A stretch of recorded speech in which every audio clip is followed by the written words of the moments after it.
Hello, fellow do-gooders and friends. I'm your host, Corinna Bellizzi. It's Earth Day, and in honor of Earth Day, today I have a treat for you. I'm going to share with you a podcast that I guested on a couple of weeks ago with Talia Antonietta. It's called the Social Impact Startup Podcast. And when we get to the meat of it, the reality is all social issues are also related to climate issues. And so this is a lot of what Talia and I talked about on this specific show. We talk about making a difference every day of our lives. I shared where I came from, my start in the natural products industry. We talk about social impact initiatives like collaborating with Vitamin Angels and remaining cause-centered in our work life as well as our personal lives. We really were both talking about being ecologically focused as well as community-minded. You'll learn a thing or two as well about the origins of omega-3s and why I've gone to a more algae-centered approach in recent years. We even step into some more complicated subjects like what the heck is DSHEA? Are supplements regulated? And I share a quote from my friend David Stauder. I hope you enjoy it.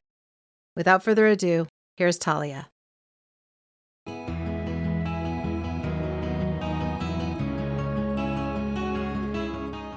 Hey everybody, welcome back to another episode of the Social Impact Startup Podcast. I'm Talia Antonietta, your host and founder of The Modern Entrepreneur. Today's guest is Corinna Bellizzi. She is a natural products industry executive who pioneered the growth of the omega-3 giant Nordic Naturals from less than 1 million in annual revenue to over 100 million. As a mom of 2 young boys, podcaster, and executive, her mission is to leave the world a little better than she found it while inspiring others to do the same. Her podcast, Care More, Be Better, is focused on building a community of individuals who want to create positive change in the world at both the local and global level. The Mediacasters is a platform focused on supporting content creators to become their best selves. In our conversation, we discuss the power of podcasting and why meaningful conversations can lead to meaningful action, why you can reinvent yourself or your brand at any time, the power of incrementalism and local level action,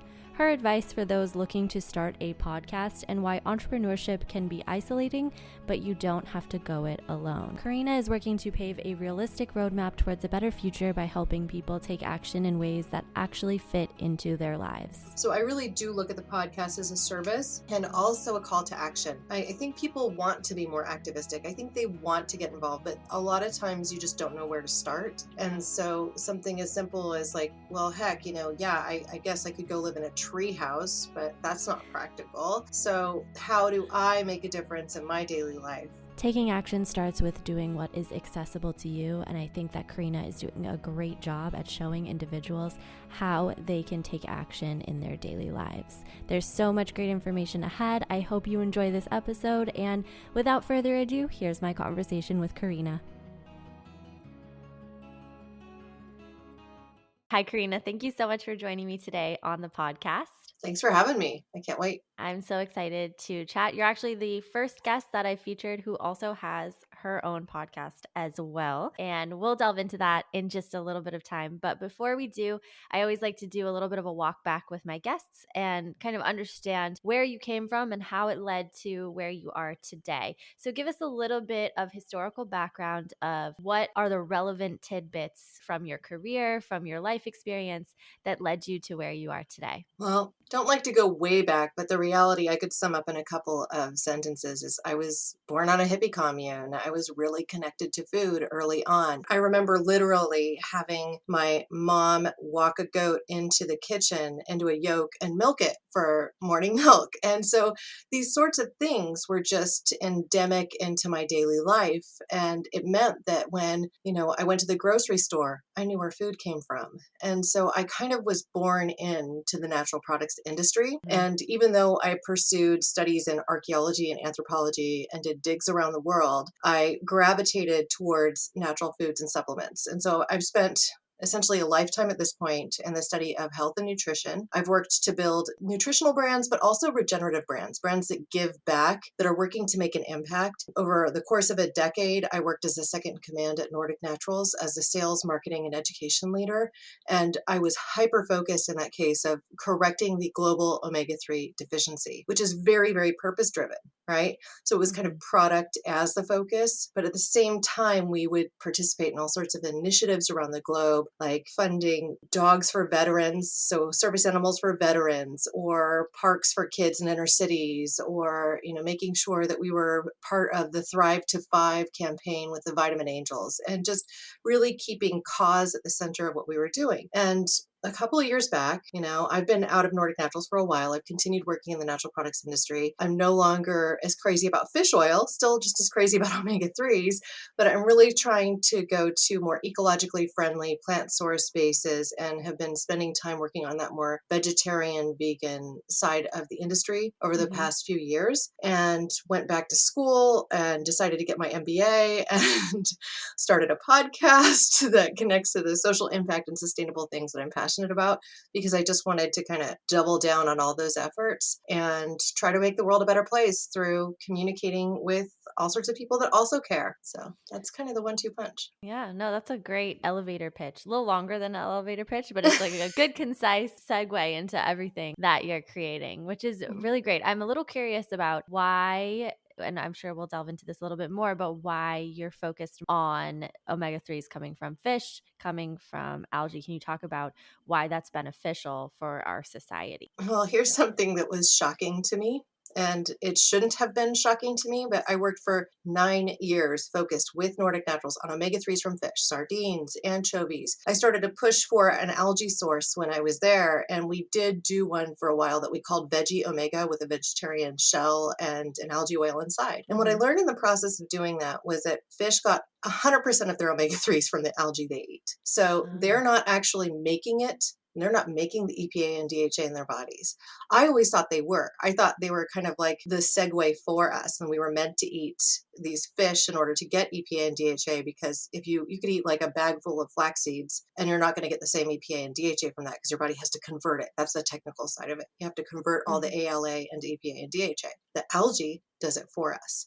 The algae also does it for the fish. And so when we get a direct source of these constituents, EPA and DHA, what happens in our body is inflammatory cascades will slow down. Our body essentially goes back to its state of balance, its homeostasis. And I know like a lot of companies have kind of pushed the envelope and tried to say, omega-3s or fish oil are anti-inflammatory. That's not the reality of how they work. The body wants to be in balance. That's it. And so when you get enough omega-3s in your body, it returns to balance better. And if you have too much omega-6, like the standard American diet, and not enough omega-3, because you're eating fried foods, vegetable oils that would naturally contain some omega-3 if they weren't manipulated. We process everything. We take the omega-3 out of a lot of our vegetable oils because of the fact that it makes it less shelf stable. And they want to put a bottle of Wesson on the grocery store shelf that will last a long, long time. This is part of the reason we're out of balance. It's part of the reason we've been kind of sold the short end of the stick, because we haven't learned to eat a whole food regulated diet that can actually support optimal health. Wow, I didn't know any of that. Most people don't. Yeah, I kind of knew a little bit about the differentiation between the omega-3s and the omega-6, but I didn't realize that people are actively taking the omega-3s out of our food to make it more shelf stable and preserve it for longer periods of time. It's a little unnerving. Yeah, that's the whole invention of shortening. Like shortening was the big thing in the 50s, right? Because you were able to make a fat that you didn't have to refrigerate. You could leave it in your pantry. And so, shelf shortening itself is essentially trans fat. It's like making a vegetable oil into something like lard, but not lard. And the reality is that lard is more healthy for you than something that is made to be shelf stable in that way. That's so interesting. If you had to advise people to find a good omega-3 from the algae, like what's a good product that they should be looking for? I mean, the reality at this point is there are many omega-3 products available. The challenge, though, is most will just go to something like Amazon and they'll buy whatever is the cheapest. And the reality is there are so many manufacturers that now just act as a kind of one-stop shop. Like they just basically churn out pills and the oil could be coming from anywhere. It's not like there's a direct connection to source. And so what I tend to tell people is like, don't go to Amazon first for your supplements or your foods, really think about going either direct to a company that you know, like, and trust because they're actually giving you a transparent relay of the information. Go to a health food store, really just, you don't need to support the Amazon giant. Jeff Bezos is plenty rich. He doesn't need more money. We can all go somewhere else and support local economies and think about how we're consuming in our daily lives, even when it comes to something like supplements. I would just say go to algae first. There are some really interesting technologies that are coming out that are essentially enabling us to extract out phospholipids and glycolipids from algae. And I will personally be involved in a project that is coming out later this year that I'm not at liberty to discuss too deeply. But, the reality is know your source and don't shop on Amazon. I mean, that's my basic message. I think it's a good one. And also, supplements are not a regulated industry, right? So this is a common misnomer. A lot of press gets out there along those lines.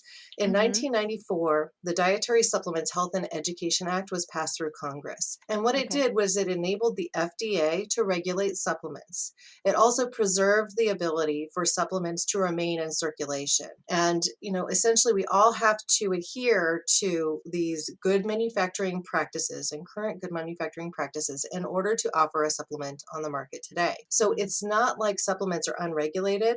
They're not a drug to start with. There's a distinct classification. They are a highly regulated food. And especially when you talk about something like omega-3s, you don't go out to get your salmon steak and know what the PCB, the mercury, and the lead levels are in that salmon steak. But if you go and take an omega-3 supplement that you bought from a reputable brand, they had to meet all these GMPs. If they're offered in California, they have to meet California Proposition 65 standards for limits of those toxins. And so it's much safer and much more pure than going and eating a steak of salmon. This is something we run against again and again, but I just love that phrase. David Stauder, I should quote him. He's the one who said, supplements are not unregulated drugs. They're highly regulated foods. And so we need to treat them that way. I didn't know that. I'm learning so much about supplements. It's very, very well, insightful. I didn't expect to be talking about all this today, but I mean, gosh, I've spent since 99, I've been in this industry. So more than 20 years. And I've worked on the side of manufacturing where I actually represented different herbal extracts and helped to formulate products, right? And in the world of sales and marketing, bringing things to market, creating new brands, and working to educate a public populace about all the many ins and outs of what a supplement is, what it can do for your health, how it should be used. And I will say, I have just this strict no BS policy. Even as a marketer, I'm the no spin zone. There's a lot of things that come my way, we could say this. I'm like, well, we could, and it's misleading. So I'm not going to put my seal of approval on that. And so while I've seen many other companies come out Wild West, kind of shoot from the hip and tell you, this product is going to cure cancer or something like that, I have never taken the step to just overcommit to what something can do. But what I will say, every time I talk to people, there's the basics of 3 supplements I would advise every single person to take on a routine basis. And that is just simply a really high quality multivitamin that's food based. So from food sources, because your body recognizes the nutrients differently. It comes from food. It's not synthetic. It's not made in a laboratory. And that's not to say that laboratory made synthetics are all bad. It's just your body doesn't recognize them the same way. You might not absorb it as well. Another is, of course, an omega-3 and something that's a direct source of EPA and DHA, because your body doesn't have to go through the hard work of trying to make that omega-3 from alpha-linolenic acid, which is like a 16-step process, and you might get 5% of it. So it's a really long way to go to get what you want out of the product, right? So EPA and DHA, omega-3, I prefer algae sources at this point because there's no reason to keep overfishing our oceans. We have better solutions. And then the third is really something in the fat-soluble realm of vitamins. And the reason I'm going to say this is because even a really good multivitamin often doesn't have enough vitamin A, D, or K2. And these three fat-soluble vitamins together do something amazing and magical in the body.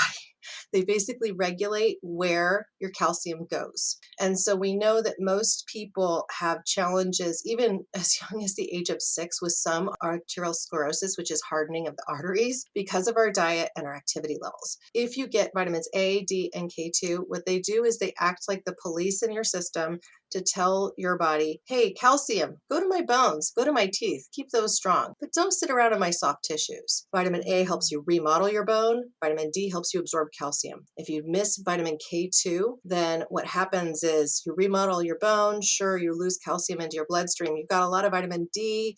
Your body might even be absorbing that calcium then because it increases the absorption of calcium into your soft tissues and your joints and hardening your arteries. So you have to get the vitamin K2. And so where you find that fat is specifically in things like fermented foods, specifically cheese. Like brie is one of the highest in vitamin K2. So if you do eat cheese and these like fermented cheeses, not like American cheese, you're going to get some of that. Or you just eat green leafy vegetables every single day, and then you're going to get vitamin K1, and vitamin K1 can actually become K2 in the body. It's shorter lived, but it's like the water soluble variant. So if you don't have a great diet already, get vitamin K2, A, D. You can get those together as a threesome. They're all fat soluble, work great together, omega-3 and a multivitamin.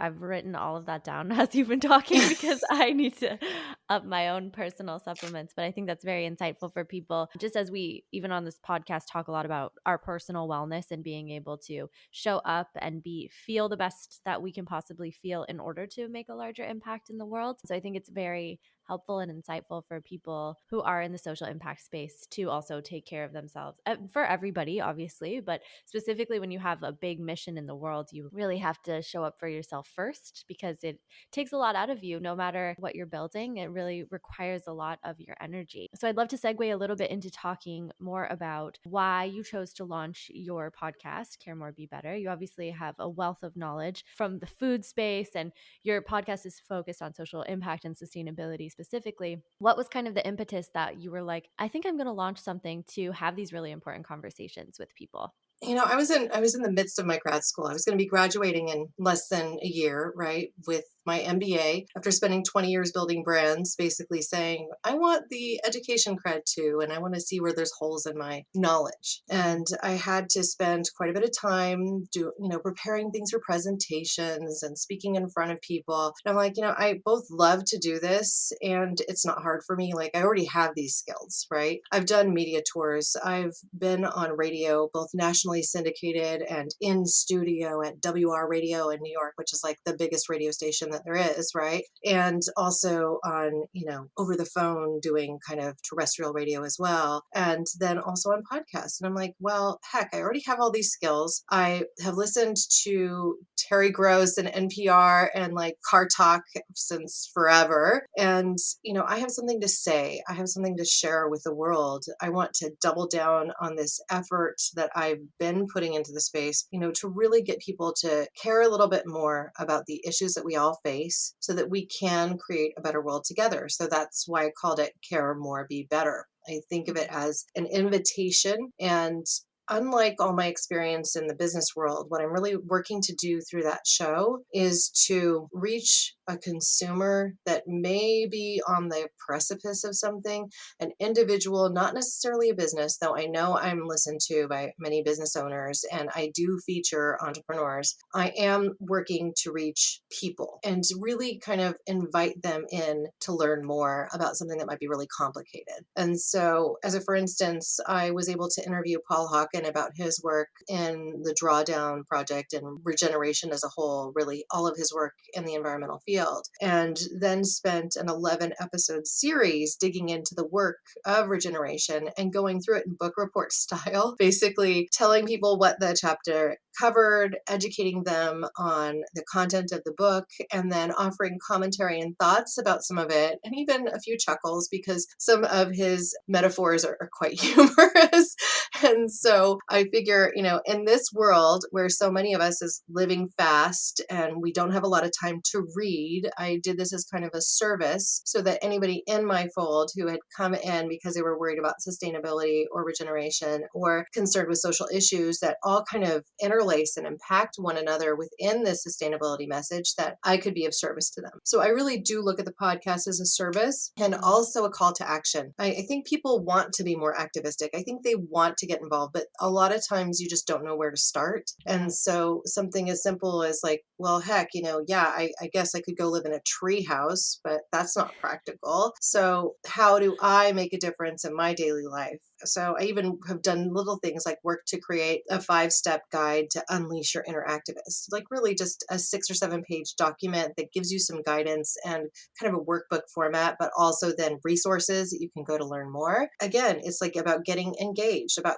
caring a little bit more so we can all be better, about not, just giving up because you say it's all too much, I can't take it anymore, and just essentially moving into complacency. Because in that state of complacency, none of us, we lose hope. And I think that that's a space that we don't have to live in. Like, we can take action, we can make our lives better and the worlds of those around us, and even those that are very far away. I think it's helpful because obviously the world that we live in, we're very interconnected and we're very hyper aware of everything that's going on at all times. It can be extremely overwhelming knowing how many kind of looming things are kind of hanging over our heads. And I think that at times it feels like you're a little out of control, right? You really don't have much control over a lot of these like large, big things going on. But the reality is, like you're saying, once you start kind of small and you're able to take control over like even one purchase decision, like maybe instead of buying a vitamin off of Amazon,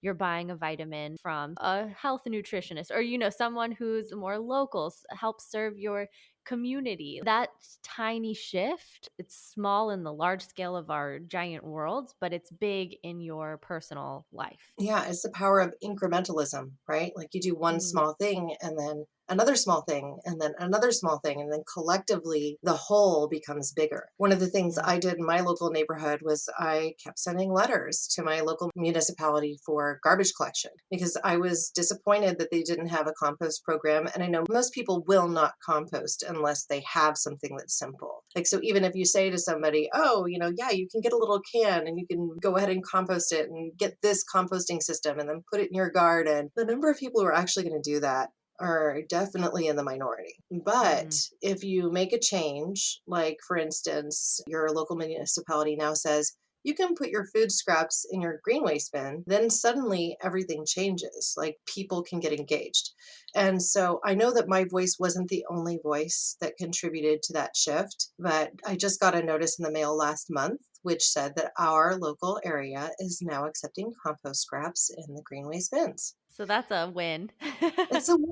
And it's like, okay, so I didn't get a notice back. Nobody ever really responded to me, but I just kept like, every once in a while making sure I sent a note in. And I didn't have the time needed to go to City Hall and lobby them in person or do any of that. But I did have the time to send a simple email on a periodic basis and make sure it was something that just got in front of them again, because that's how you often can push for change. It's at the local level much before it's at your state or even national level. It's a good thing to keep in mind. My family is in Canada and they already have like compost bins as part of the trash system. You would be surprised how little trash you actually produce when you compost your food. And it's actually like incredible when you're recycling and composting. You really have very little that actually has to go to a landfill. But, a lot of people live in places where that's not even accessible. Like even here in Los Angeles, we don't have compost bins. We have recycle and trash and no compost. And so you'd think that they would be a little bit more ahead of the game, but I think that's a great win for you and your community. Yeah, well, San Francisco is really leading the charge when it comes to that. I mean, now they think their households are producing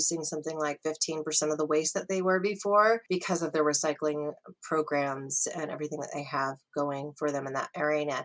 You go to the airport even, and you have everything separated between compostable, recycling, and your waste. What I've noticed in my personal house, because we're not zero waste, I have 2 young boys. It's very, very hard to be zero waste as a mom. And Yeah. unfortunately, a lot of my foods that I buy sometimes come packaged in plastic, and I'm doing my best to eliminate that. But I've learned that some of those plastic packaging, even like the things that you can buy your greens in, like those clear plastic bins, often aren't recyclable in specific areas around the globe. So even though it bears that chasing arrow symbol, and you might think, oh, I can just throw it in the bin, your municipality may not take that. So it's a good idea to check on what is recyclable in your area, because if you are putting things in the recycle bin that aren't recyclable, then it gums up their system and requires more man hours, and it all just ends up in landfill anyway. Often can contaminate an otherwise good recycling material because they just don't have the manpower for it. So, I've assessed that on a periodic basis. I have seen that some things change for the better as they've added things like composting. But the reality is plastic is just not that easy to recycle presently, and to have it be recycled into something comparable. It's like a downcycling. And so the thing I like to tell people just in general is to consider doing everything you can to eliminate or reduce your plastic use. And elimination is really, really hard. So reduce, just think about it each time. If you have an option to buy something in a paper carton as opposed to a plastic one, buy the paper. Yeah, it's just being more conscious as a consumer. And I love that your focus is on helping consumers make better choices who are on the precipice. Because I think you're right that there is a huge shift that's happening where people are a lot more conscientious. I think because of the access to information and just the awareness of all of our global issues, like climate change is a constant looming anxiety, I think, basically for everybody. And if it's not for you, then I don't know. You must be living in bliss in your ignorance, I guess. But I'm curious, when did you launch your podcast? I launched it. My trailer episode was in late January 2021. Then I started actually releasing episodes in February. I just did the trailer first and then went, oh crap, I got to get these all out now. I had a couple of cancellations. I learned a few things in the process. So now I'm getting ready to actually launch a nutrition related show, and I'm recording something like 4 or 5 episodes before we even get to launch. So I'll have them all ready in the can. There's definitely some things you learn as you go. Launching a podcast is a lot of work. And I know a lot of people are listening to podcasts, thinking about launching their own. So what are, other than, banking a few episodes before you launch, what are some pieces of advice you would offer to those who want to start their own podcast? Well, for one, I actually co-founded a podcast called the Mediacasters, which has also become a community, and it's free. Anybody can join. You just go to themediacasters.mn.co. It's run on the Mighty Networks, which is a female-owned and operated company. And essentially, it's like a social media site similar to what Facebook would be, but just for our community. So I work to keep it really safe. And what I mean by that is that there aren't scammers. I've booted a couple who come in just because it's free to join, right? And they're just trying to sell some service that isn't actually real. And so they're gone, and that's one of the problems I saw with a lot of Facebook groups that were podcast related. They were just replete with noise of people just trying to pitch their show. And so people stop listening. And then you get somebody coming in and saying, I can help you get to number 1 on Apple Podcasts or in the top 100 or whatever. And what they're essentially doing is running bot farms that will download your episode for a fee. And the moment that the bot farm stops doing that, all of your listenership looks like it falls off a cliff. And by the way, Apple Podcasts and some of the other platforms have gotten wise to this method. And so now you can actually see negative repercussions from that, where they just won't show your podcast to people because they have the ability to do that. So what I would say is not incredibly complicated. I work with the community of Mediacasters to try and make it simpler for them. We host office hours each Thursday for an hour. And often we're even just helping people work through the nuts and bolts of getting their show actually launched during that call. In one session, we were running via Zoom. I actually got Julie Rega's podcast, Stay on Course, which is a personal development type of podcast. We got that actively launched on Apple Podcasts as we were in a session. And then everybody that was live in the call went and reviewed it on Apple Podcasts at the same time to help give her a little, positive kick, because there's power in community and we can learn these things together and you don't have to go it alone. I went it alone to launch my podcast and I didn't love that. And so that's part of what we've worked to build with the Mediacasters, is something that is like a community of people that genuinely are there to support one another. Yes, we may offer some services that come for a fee, but most of what we do is really free and because we care. I mean, I think that's great. And it is a growing community. Like, how have you seen the interest kind of expand over the time of you launching it to now? We just launched in November, the podcast, and then the Okay. community in December. So it's very, very young. At this point, we have about, I think, 215 podcasters, broadcasters, some authors that do media tours on podcasts, and also people that work in production of podcasts that are part of the community. And they'll give advice too. So they'll be like, oh, I'm a sound engineer and I listened to your show and I think you could improve it in these 3 ways really simply. You just have to, get a better distance from your microphone, or, you could add some sound panels to your wall that aren't incredibly expensive. And, here's what I would recommend for your new boom arm, which I followed one of their advices and bought a new one because the one I Nice. had before was, like a little rickety. It was harder to adjust, and I found that it didn't get the microphone out of my way as much, so I'd knock it just because I like to use my hands. It's Yeah, the Italian curse. that's true. I've tried to be more cognizant because I've definitely knocked my mic a few times. And then it's like, while you're editing, it's a loud. I don't know if you do your own production. Did you start doing your own production or did you outsource it initially? Well, when I was first doing it, I was working with a company called Mike Me Audio. Nick over there, Nick Perry's great. I love him. He helped me to launch Care More Be Better. He's also helping me to launch my nutrition show, which will be out this spring. So I can't talk too Nice. much about it until it's ready, but that's the nuts and bolts. He does a very good job of taking care of, like, helping you produce the intro and the outro, and then also creating just the splash of what you're going to have for your episode art and things like that. As a designer or somebody that has worked in design in some way, I probably architect a lot of that myself, but the fact that he's there to support the journey is really, really helpful. And so I had him, when I launched Care More Be Better, edit my first several episodes while I was in graduate school with the plan of, when I graduate, I'm going to do it myself. And I did that. I did that for a while. I took my understanding of how audio works to a new level. It made me a better podcaster, I will say, because when Yeah. you edit yourself and you hear how many times you say, or if you got too close to the camera, whatever, you see all of it. And then you're like, Yeah. oh my gosh, I could just do this better. I could position myself better in front of the microphone. I could sit a little more still, or I could get rid of these verbal crutches when I say, 16 times in an episode, and I hated having to edit it out. So I encourage every podcaster to spend at least a little bit of time working to edit your own stuff. And you don't have to pay a lot for any softwares. I pay for the Adobe suite, but I didn't even use Adobe tools to edit my podcast. I learned to use Audacity, which is free. You can download the current version for Apple or for a PC. And there are tons of tutorials available on YouTube to help you learn to use it to edit your podcast. So again, you don't have to pay anything for that. It's a relatively simple thing to do that also can get really complicated if you want to, like, zhuzh up your podcast level. But most of what I learned to do, I used like 3 or 4 tools in it, and it was good enough. Yeah, I agree. Someone I was speaking with earlier this week was discussing about how they kind of cycle through different episodes of my podcast, like from the early days and then versus now. And she was like, it's just also cool to see how much it's grown. And because, the earlier episodes are always a little more cringy, right? Because you want to like get it out there. I don't think I had intro music yet.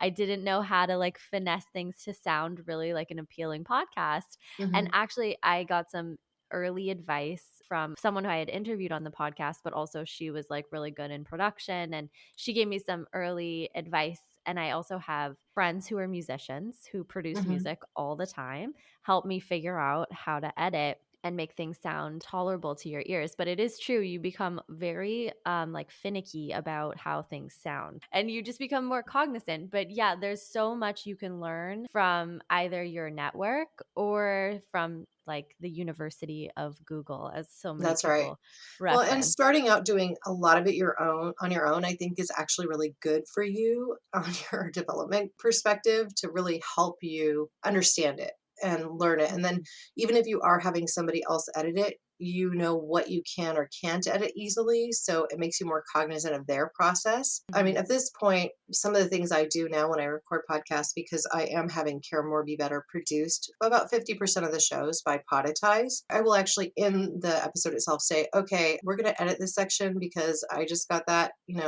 sound blurb from whatever. And so I'm going to restate the question, cut this out, whatever. And I'll give the direction as I'm recording the podcast. And so the guest hears that too. And it can be live feedback for them sometimes, like, okay, well, they just knocked something on their desk. And I know I can't edit that out easily. So I'm like, okay, we just had a little interference, whatever, and do that as instruction within the show. And it's made it easier for them to edit. And one of the things that I did get as feedback that I think is good for any podcaster is that if you have a website for your show, including a blog that relates to the show to impact your SEO positively is really, really powerful. And so I personally have the Care More Be Better show on WordPress, which is probably best for SEO, but way more tedious to do than some of the other options. I do like Podpage for the podcaster that's just getting started out, because you can start a page for free and that has more functionality than what you might automatically get for free from your RSS feed provider. So if you're with Anchor, or if you're with Blueberry, or if you're with Captivate, or any of the numerous others, they don't necessarily supply you with the best functioning site, and you may not have already invested in a site of your own. So you can go to Podpage and in a matter of like 5 minutes, create a page that looks good, that contains all of your show notes. You can update blogs. You can add your guests to them if you have a guest format show. You can make it dark theme or light theme, and they just look really, really nice for something you put that little effort into. So I have one of those too, even though I have my own site. Oh, nice. Yeah, these are super helpful tips, especially for people who just want to start out. And I think people get, like we were discussing earlier, get bogged down by the overwhelming, like, oh, I need to have a website. I need to do the production. I need to do all of these things. And Yeah. so if you're able to kind of figure out how to make it a little bit easier for yourself, at least to start, because the reality is it's always going to be evolving. Everything about Right. what you're creating is constantly going to be reiterated. Like even for this podcast, I've done the artwork, redone it probably 3 times, you know? And so you'll just keep evolving, and it's okay to just accept that, but you don't have to launch and have it be perfect. It can be simple and you can expand later on. You can even change the name. You could change the description. You could change the show art. You could decide, oh, my audience isn't gravitating to this the same way I would expect them to. So I think I need to do something different with the branding. We've gone through that with the Mediacasters. It started out as femcasters focused on women and really trying to support and elevate the voices of women. And we found as we were growing the show that a good deal of the community were men, and we were supporting all these men. And we started to get questions like, okay, so you're femcasters, but you're interviewing men too, but they're doing great things that we want to tell this story, and I don't want to say no to it. Or I'm helping this guy launch a comedy podcast, and so we're going to talk about that. So we pivoted from the podcast being just femcasters to the Mediacasters, and now we're kind of opening the doors to being more inclusive, even within the female community, because a lot of women don't like femme. It was too girly for them, and they didn't like the artwork because it had bras in the background, and maybe they didn't want to see that. I think it's just so critical to remember that when you're creating a brand, you have to capture feedback from your audience any way you can. And sometimes that's hard. And sometimes it means you have to make weird choices and go through a rebrand after only 4 months of being in the marketplace. But hey, we learned, we responded. We're actually actively engaged with our community in such a way that we can do that. And I think that's important to just tell anyone. It's like you can reinvent yourself at any point in your life. You can also reinvent a brand at any point in its life cycle. And a podcast can be a brand. It can feed your personal brand. It can establish your credibility. And if you have any desire to do so, I really am in love with the medium. I mean, otherwise I wouldn't have going on 3 podcasts. I also enjoy coming on other people's shows. I listen to yours. I love the topics that you're covering on your show when you interface with people that are working to make an impact through their work, through entrepreneurship, through, their daily lives, the things that they might spend 2/3 of their life doing, maybe in some cases more. I think it's so important to think about how we use our voices and our personal ability to get them out there with something like podcasting. I just think it's amazing we can do this. As you were talking, it just got me thinking of how powerful podcasting is in general. It's an industry that just continues to grow, and that's how a lot of people absorb information nowadays. Like you mentioned earlier, most people don't have time to sit down and read a book. So sometimes if you're just trying to figure out and get some new knowledge for the day, you'll throw on a podcast while you're cooking dinner or driving or doing something, so you're able to learn something new for that day, whatever it may be, whatever industry. But I do think that there is power behind podcasting, especially when it comes to amplifying voices and stories of people who maybe were scared before to share their stories or to believe that they had value behind their voice.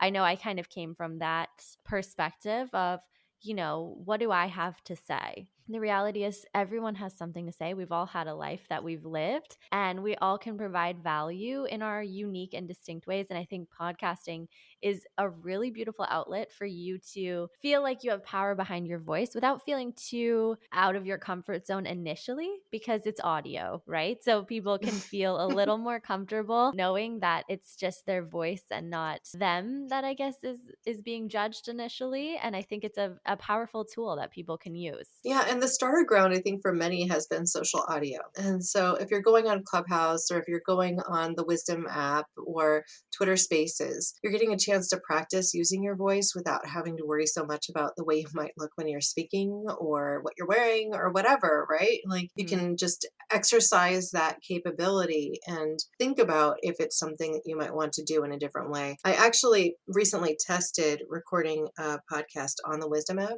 and I've been able to record quality audio on the app through some external devices that I'm using. So even if you're on the Wisdom app, you can go find my page, and there was an episode where I was like, can you record quality audio on the Wisdom app? And the answer was yes, if you have the right tech. One of the benefits, I think, of thinking about being on these applications is they're trying to provide ways to monetize your effort, even if it's really small, like $5 coffee at Starbucks or an Amazon gift card, which, sorry, I try to tell everybody don't shop Amazon, but it might be a nice little zhuzh for you. There's just other ways to engage with your audience as well through social audio. So if you can record an episode there and build your audience at the same time, that could be, I think, very helpful if you're getting your start out. I would love to kind of pivot a little bit and talk. You've given some great advice about podcasting and given your history. I'd love to talk about how you, as an entrepreneur and kind of building these 3 different podcasts that you're about to be, managing alongside everything else that you manage in your life. You mentioned that you're a mom, you have obviously a lot that's going on. How do you manage your life, show up for yourself, take care of yourself so that you're able to really do all of these incredible things with integrity? Yeah, well, first and foremost, I block my days. Time blocking is something I think is absolutely critical for anybody who handles multiple projects.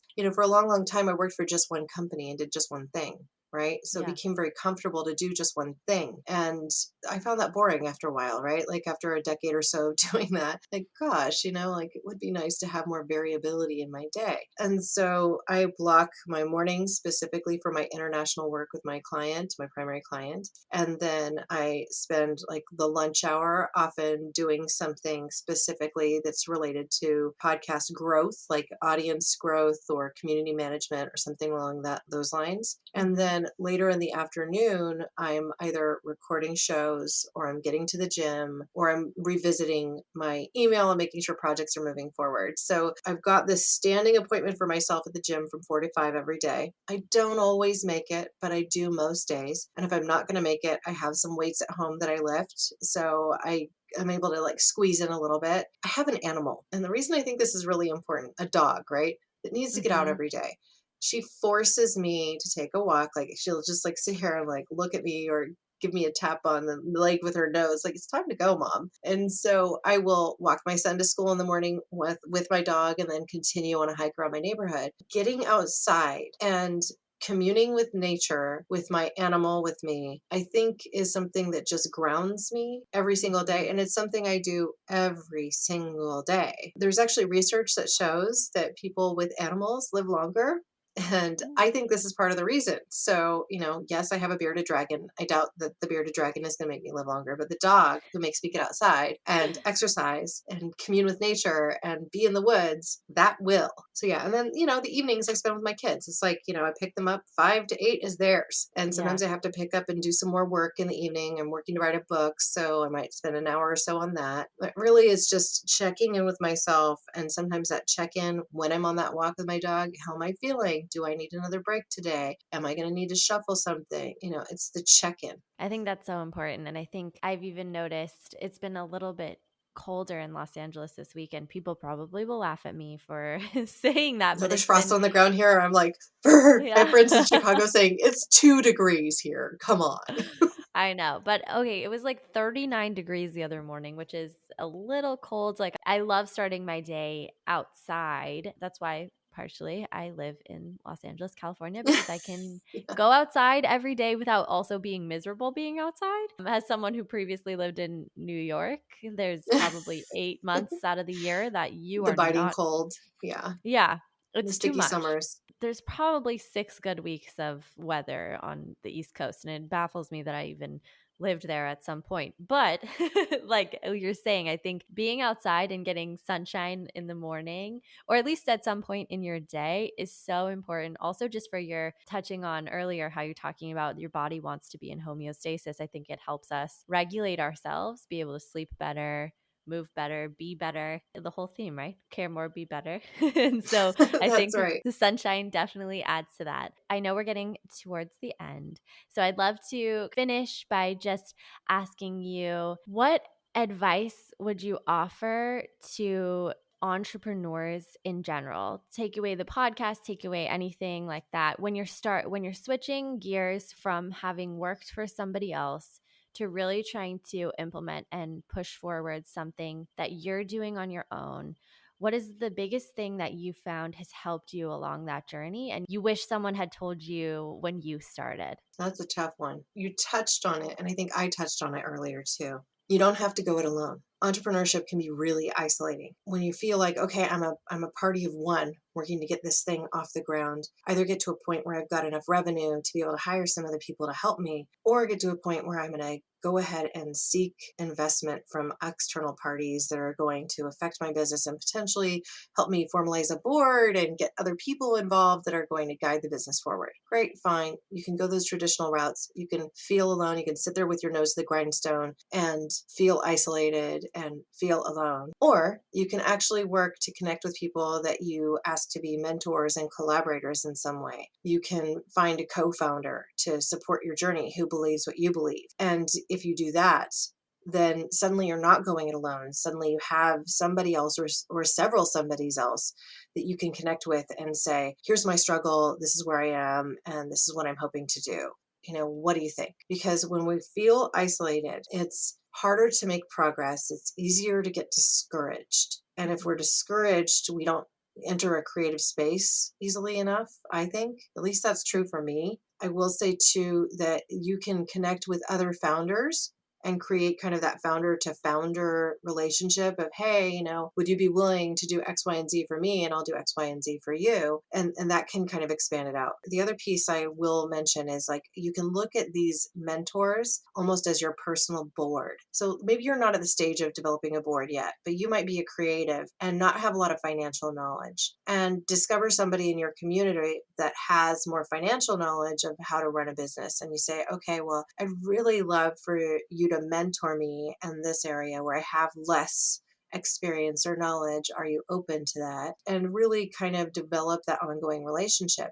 And then when you get to a stage where you might be formalizing a board with an S Corp or something like that, then suddenly you have that person to ping on the shoulder and say, would you be willing to be on my board? And it's like, it's a graduation for them, but at the same time, they helped you along your journey. They have that intimate knowledge of what you've worked to build. And so now you have collaborators are coming into something more formal with you.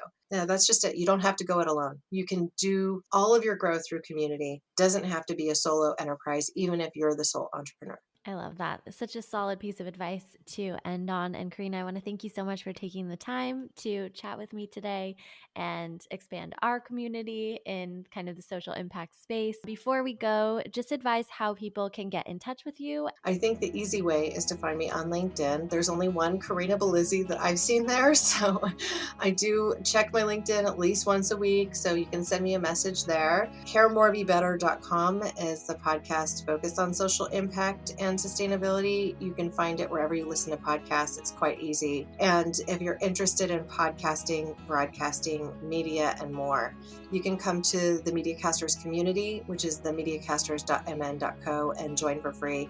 I host office hours every Thursday, and we talk about whatever our community needs to talk about. Amazing. Thank you so much. Thank you. Hey everybody, thanks again for tuning in to this episode of the podcast. If you like what you heard, please be sure to rate, review, subscribe, check us out on social media, and we will see you here next week.